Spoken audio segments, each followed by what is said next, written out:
Mafia lawyer साहब, इस case को ऐसे निपटाओ जैसे कोई माफिया निपटाता है।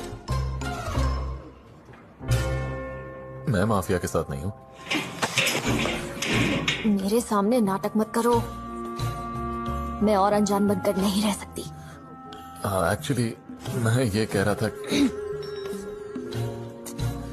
कैसे पता चला? तुम मुझे बेवकूफ समझते हो, हर बात हर मुद्दे पर तुम माफिया उठा लाते हो। इन सब से तो पता चल ही जाता है ना, कुछ तो करो। 48 घंटे में मुझे डिटेंशन सेंटर ले जाएंगे, मुझे वहाँ कैदियों के कपड़े नहीं पहनने। ठीक है, मैं कुछ करता हूँ अपने तरीके से। थैंक यू, यही तो मुझे सुनना था। जब तक मुझे यहाँ से बाहर ना निकालो तब तक मुझे अपनी शक्ल मत दिखाना।